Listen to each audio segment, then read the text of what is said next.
하나님에 대한 믿음을 가지고 있었고 또 은혜를 경험한 사람도 영적 침체에 빠질 수 있습니다. 영적 침체에 빠지면 하나님을 섬기는 기쁨이 사라집니다. 예배가 무의미하게 느껴지고요. 지루해집니다. 왜? 하나님이 계시다는 것이 느껴지지 않으니까요. 계신다 하더라도 현실에서 실제 나의 삶을 지키시고 이끄시는 하나님이 아니기 때문에 자기의 주관적 느낌이지만 예배가 무의미해지는 거예요. 그리고 하나님에 대한 감각이 점점 사라져서 결국 영적 침체에서 벗어나지 못하면 무신론자가 되는 거예요. 하나님 없다 이렇게 되는 겁니다. 영적 침체는요 누구에게 나옵니다. 시편이 150편까지 있는데요. 시편의 대부분을 누가 지었습니까? 다윗이 지었습니다. 다윗은 수백 편의 시를 직접 지어서 하나님을 찬송한 사람입니다.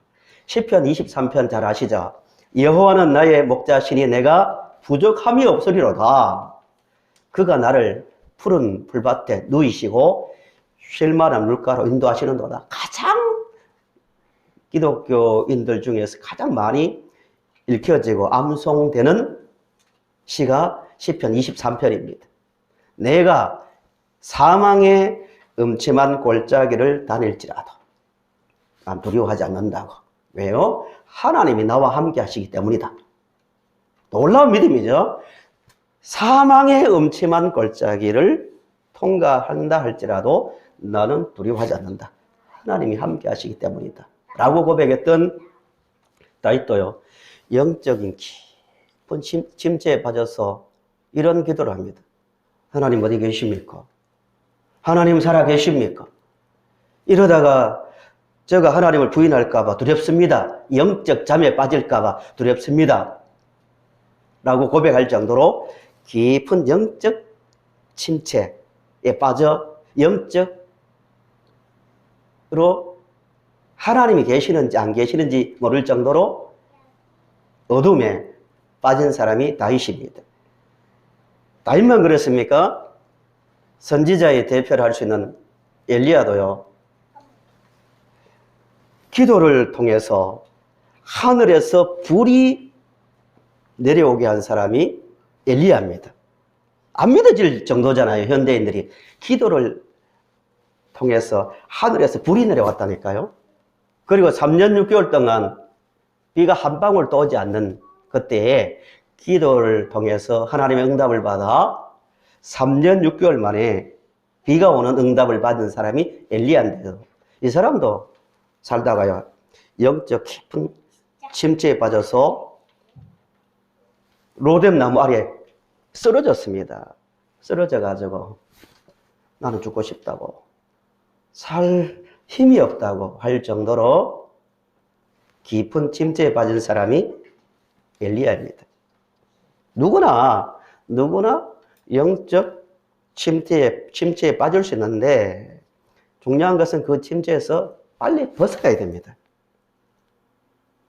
가끔 영화를 보시면 이런 장면이 나옵니다. 밀림에서 어떤 사람이 길을 가다가 길을 잘못 들어서 깊은 늪에 빠집니다. 온몸이 진흙탕이 되어서 사투를 벌입니다.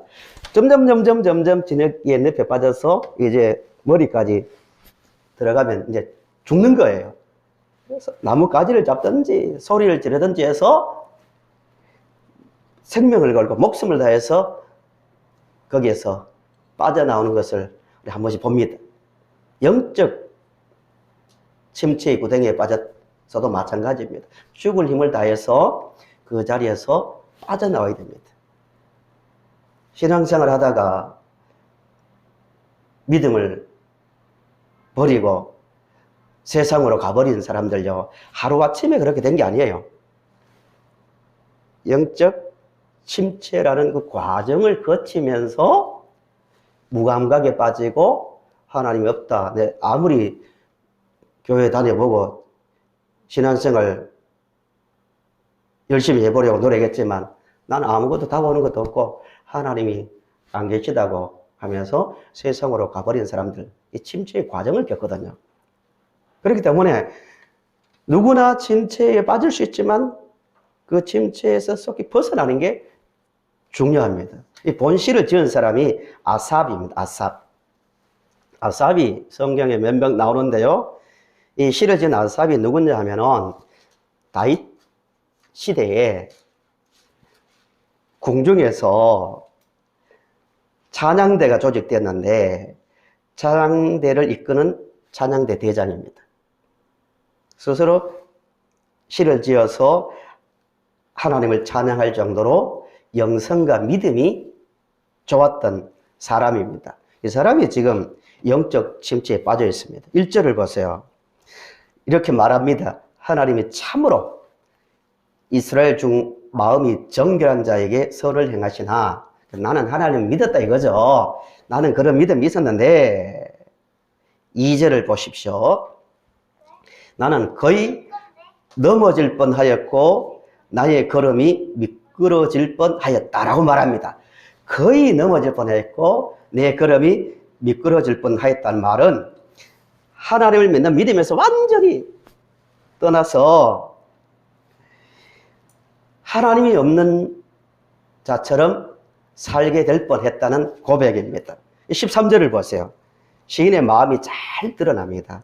내가 내 마음을 깨끗하게 하며 내 손을 씻어 무죄하다 한 것이 실로 헛되도다라고 말합니다. 이런 뜻입니다. 아니 뭐 열심히 하나님의 말씀대로 살면 못해. 아무 의미가 없다고. 내 손을 깨끗하게 하면 못하냐고. 말씀대로 산다고 조심해서 살면 못하냐고. 별로 이제 다가오지 않는다고. 하나님이 살아 계시는 것이 느껴지지도 않는다고. 뭐 이런 고백입니다.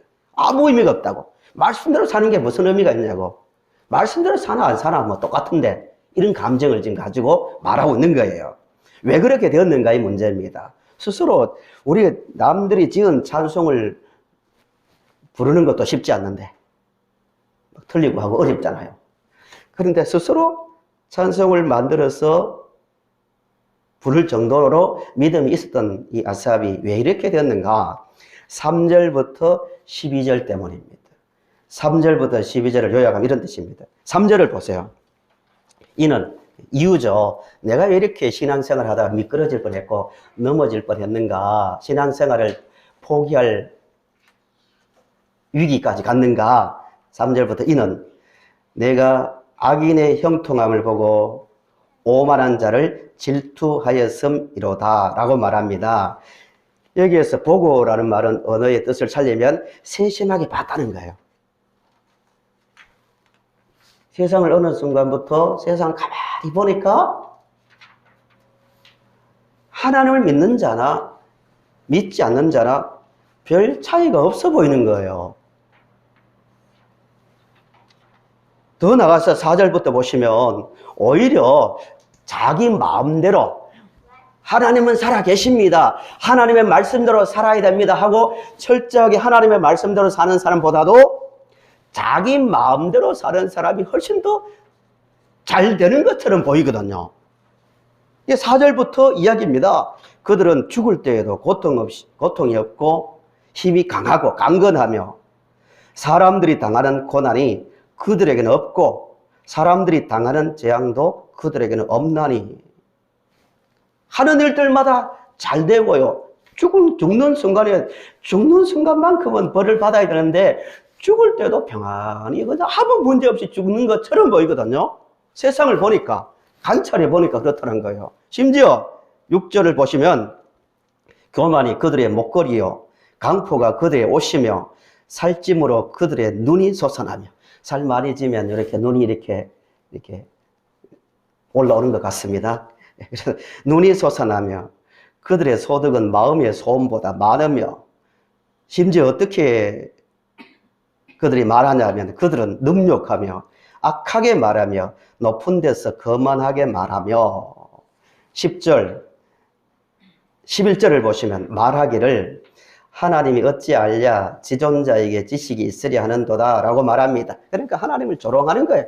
하나님이 어디 있냐고, 나를 보라고, 내가 얼마나 잘 됐냐고, 나는 인생이 행복하다고 뭐 이렇게 큰 소리 쳤겠죠.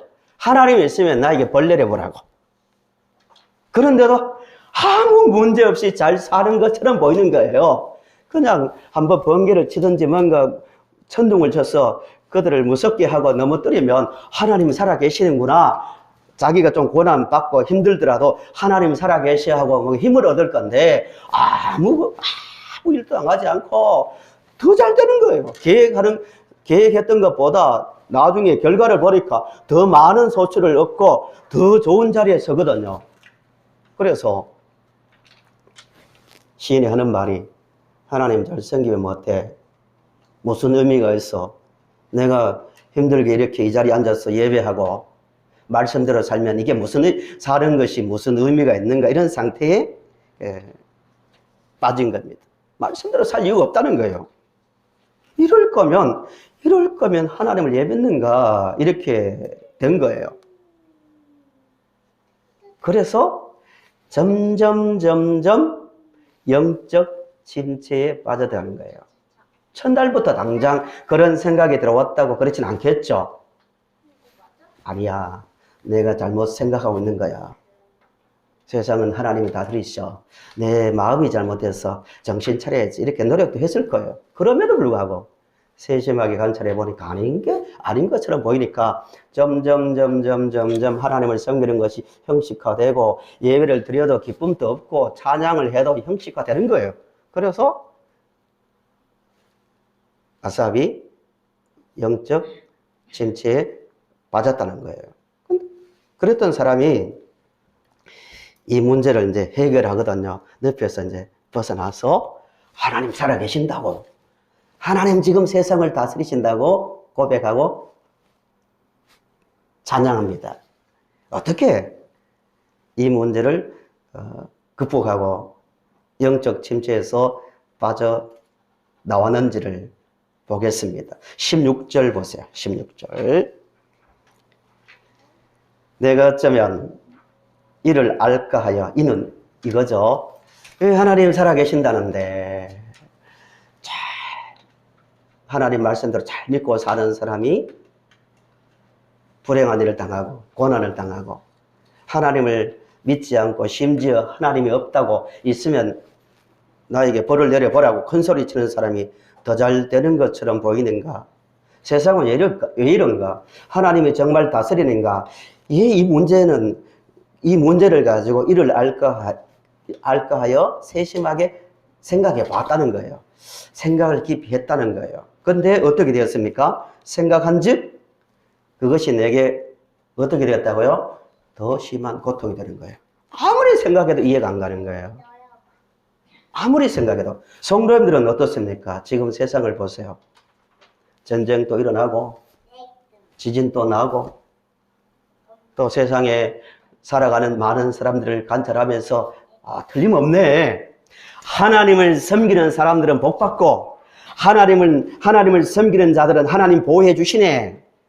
하나님을 섬기지 않는 자들은 반드시 벌을 받는구나. 이게 느껴집니까? 맞아. 이런 결론을 내기 힘듭니다. 인간적으로 생각해 보면 생각할수록 더 어려운 문제예요. 그러니까 무신론에 빠지는 거예요. 눈에 딱 보이면서 눈 뜨고 딱 일어나니까 정말 믿는 자는 복받아 잘 되어 있고 인간적으로 볼 때면 형통하고 하는 일들마다 잘 풀리고 하나님을 저주하고 하나님 믿지 않는 자들은 큰 소리 쳤지만 하루도 지나지 않았어 벌 받아서 막 죽고 막 다치고 이러면은 누가 하나님을 안 섬기겠습니까? 그렇지 않으니까 문제인 거예요. 아무리 과학적으로 철학적으로 연구하고 분석해도 이 문제는 풀리지 않는 거예요. 그래서 생각하니까 더 고통이 되는 거예요. 생각할수록. 현 시대에 이 문제로 인해서 하나님이 없다라고 주장한 대표적인 무신론자들이 몇 명 있어요. 이 사람들 때문에 세계의 많은 그리스도인들이 하나님을 떠났습니다. 대표적인 사람이 누구냐면요. 한번 생소하지만 한 번 정도는 들어보실 필요가 있습니다. 샘 해리스라는 사람이 있어요. 미국 LA 출신인데요. 유대계 미국인인데 신경학자입니다. 이 사람이 쓴 책이 뭐냐면은 2004년도에 종교의 종말, 느낌을 알겠죠? 종교의 종말. 신경학자예요. 깊이 생각해 보면 신은 존재하지 않는다고. 세상을 보라고, 합리적으로, 과학적으로, 신경학적으로 세상을 보라고, 하나님 어디 있냐고, 뭐 이런 식의 주장입니다. 또 한 사람은 리처드 도킨스, 유명한 사람입니다. 사실은 좀 지성인들은 뭔가 종교에 대해서 관심이 있는 사람이나 부정적인 사람이나 마찬가지로 이 사람의 책에 영향을 많이 받았습니다. 옥스퍼드 명예교수고요. 1941년생입니다. 그렇게 나이가 많은 사람은 아니죠. 이 사람이 어떤 책을 썼냐 하면은 2006년도에 만들어진 신. 제목이 어떤 건지 이해가세요?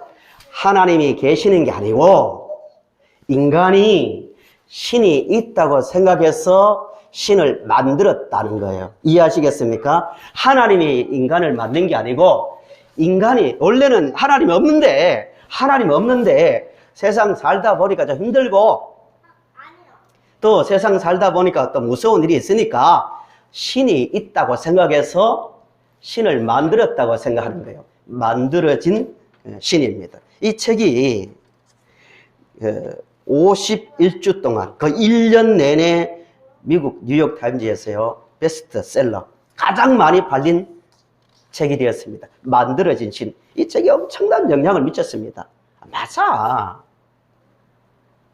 한 사람이 그것을 잘못 믿으면 정신병이고 이런 표현입니다.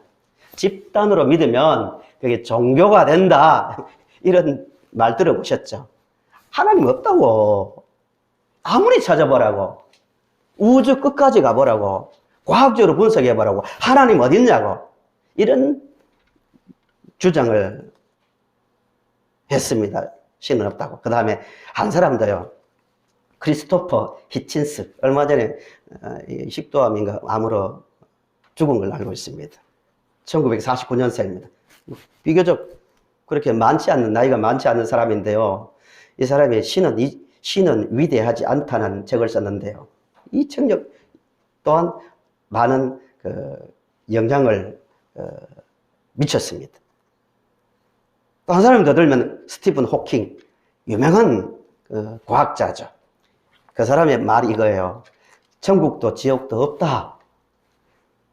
그런 것은 어둠을 두려워하는 사람들을 위한 동화일 뿐이다. 무서워서 만든 거다. 생각해낸 거다. 인간의 머리로 생각하고, 이들은요, 인간의 머리로 생각하고, 연구하고, 탐구해 본 결과 우주가 돌아가는 것은 계획도 없고, 목적도 없고, 악도 없고, 선도 없이, 그냥 무관심만 있다. 저절로 돌아간다. 신은 없다고 주장합니다. 그러면서 기독교는 논리적으로 이치에 맞지도 않고 바람직하지도 않고 심지어 전쟁이 왜 이렇게 많으냐? 없는 신 때문에 그렇다고. 종교전쟁 얼마나 많았습니까? 한편은 맞는 것 같잖아요. 그냥 과학적으로 서로가 논리적으로 서로 타협하고 서로 상생하면 오히려 평화가 온다고 이렇게 말합니다. 종교 때문에 없는 그 신 때문에 얼마나 많은 사람들이 죽었냐고. 신은 없다고 이렇게 말합니다. 왜 이런 결론을 내렸냐면요. 도킨스가 되었든 히친스가 되었든 호킹이 되었든 이런 결론을 내린 이유가 뭐냐. 16절에 있는 말씀대로 생각해보니 이겁니다. 생각해보니까. 그 사람들이 일반인들보다 생각을 훨씬 많이 했겠죠. 과학적으로, 신경학적으로, 논리적으로, 사회학적으로 생각을 많이 해보니까 크게 말하면 본문과 그 본시와 연결하면 이런 거예요. 신이 있다면 세상은 왜 이렇게 불공평하냐고. 왜 하나님을 잘 믿는 사람도 똑같이 지진이 일어나면 깔려서 죽고, 악한 사람도 물론 죽지만, 과연 이게 공평하냐고. 섬기는 의미가 없다고. 왜 악한 사람도 암에 걸리고, 하나님을 잘 섬기는 살아있다는 사람도 암에 걸리냐고. 결코 하나님은 살아있는 존재가 아니다. 아삽의 고민은 아닙니까? 관찰해 보니까 똑같이 보이거든요. 오히려 자기 마음대로 사는 사람이 세상에 오히려 그들은 나름대로 세상 쾌락도 즐기고 자기 할 것 하다가 죽잖아요.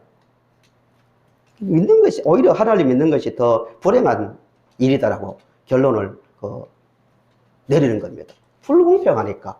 합리적이지 않으니까요. 근데 아삽이 어떻게 답을 얻냐 하면은 17절이 가장 중요한 말씀입니다. 우리도 평생 살아가면서 이런 문제에 부딪힙니다. 틀림없이 부딪힙니다. 신학생활 열심히 하면 할수록, 생각을 깊이 하면 할수록 이런 구실론자들이 가진, 아삽이 가진 갈등을 겪는데 이 문제를 어떻게 극복하는가? 17절 주목해 보세요. 같이 읽어 보시겠습니다. 17절 같이 시작. 하나님의 성소에 들어갈 때에야 그들의 종말을 내가 해나가리라. 예, 저를 주목하십시오. 어디에 들어갈 때? 어디에요? 성소에 들어갈 때. 성소. 하나님을 만나는 장소입니다. 단순한 어떤 장소가 아니라 하나님을 만나는 그 자리. 이게 성소입니다. 아무리 인간대로 생각하고 생각할수록 오히려 더 이해가 안 가고 고통이 되었는데, 하나님 앞에서 기도하고 탄식하고 괴로워하고 의심하면서 하나님 앞에서 씨름하는 과정 속에서 이거다 하고 영적 지식을 갖는 거예요. 하나님 살아계신다. 틀림없이 하나님 살아계신다. 하나님께서 공의로 지금 이 순간에도 세상을 다스리신다는 지식을 갖게 된 거예요.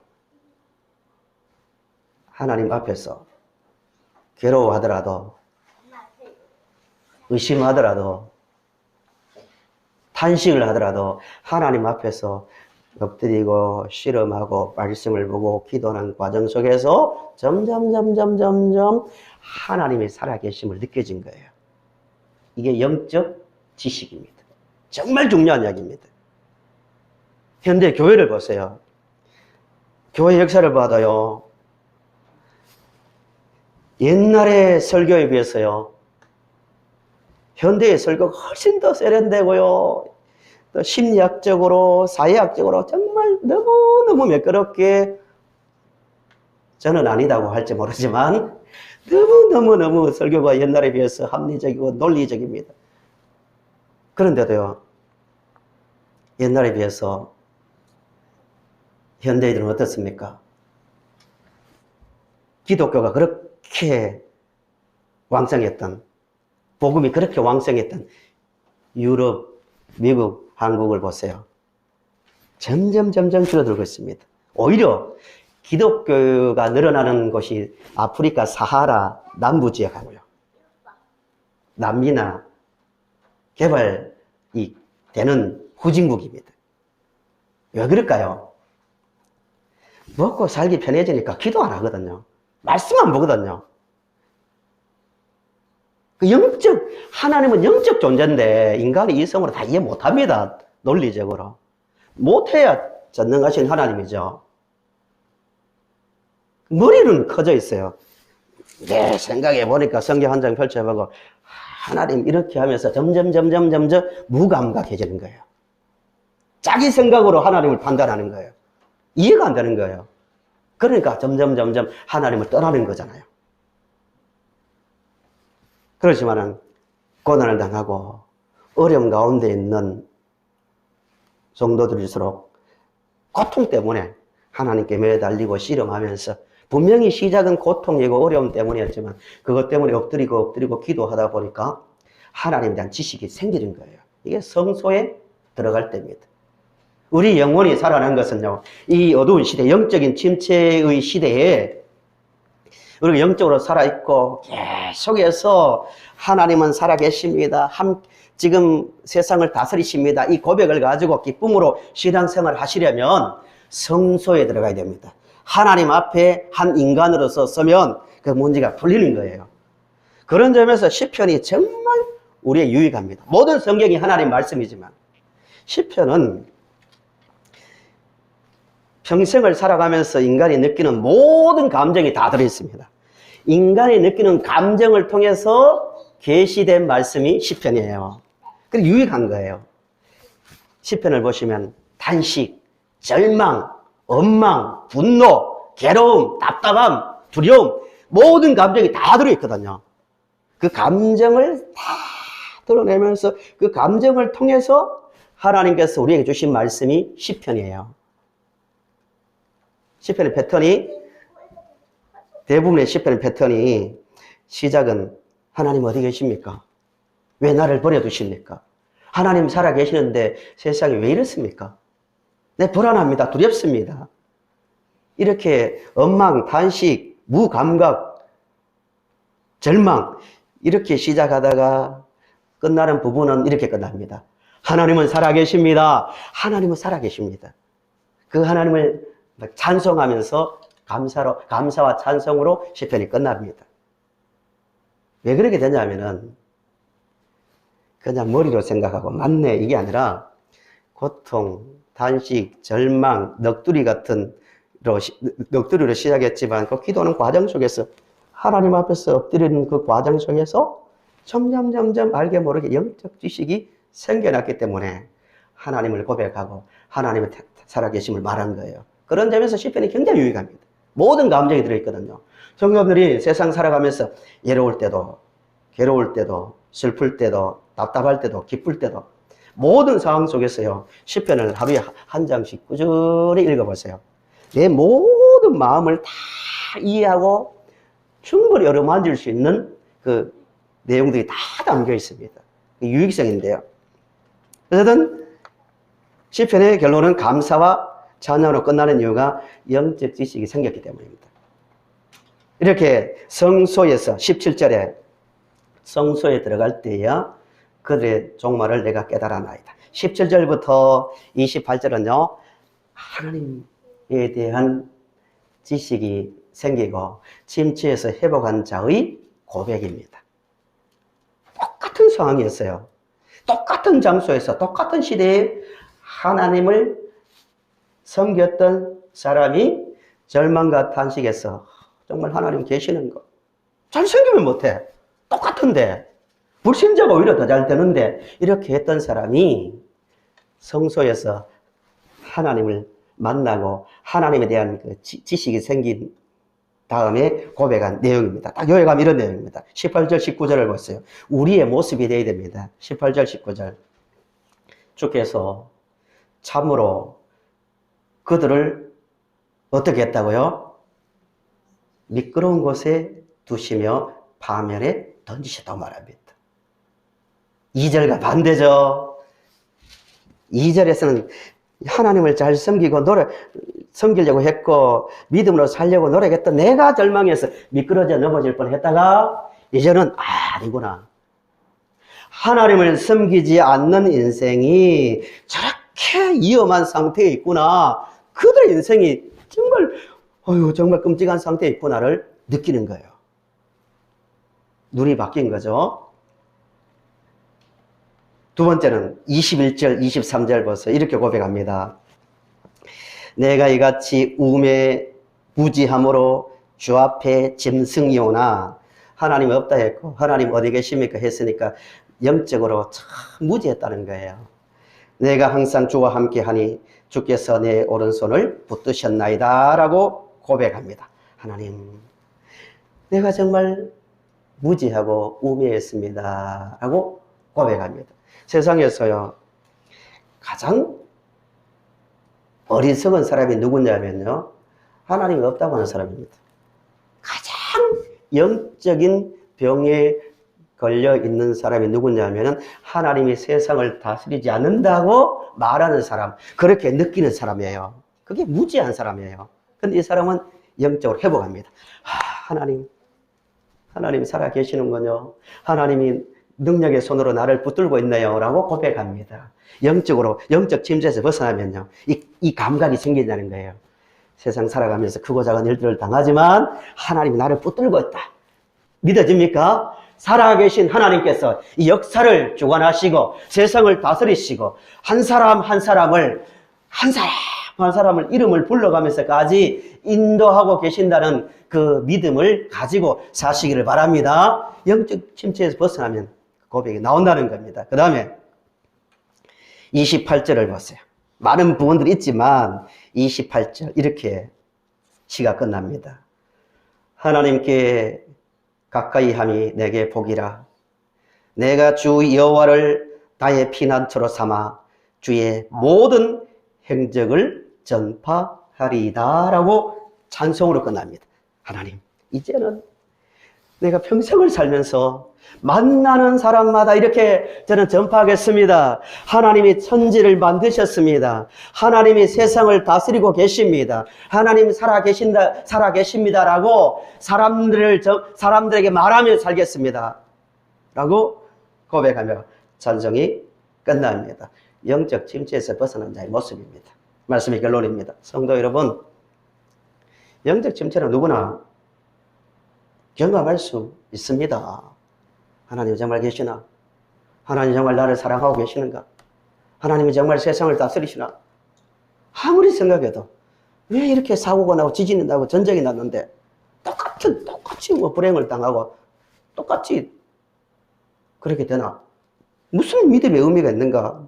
믿는 게 무슨 의미가 있는가? 이런 침체에 빠질 수도 있지만 그럼에도 불구하고요.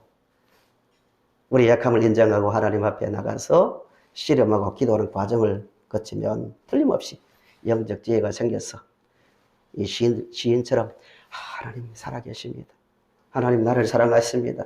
세상 끝날까지 하나님은 선하신 손길로 나를 이끄시며 광대한 이 우주를 다스리신 분은 하나님입니다. 라고 고백하며 찬송하며 살게 될 겁니다. 이 믿음을 가지고 이 영적 지식을 가지고 세상을 살아가며 평생 하나님을 예배하며 살아가는 성도님들이 되시기를 바랍니다.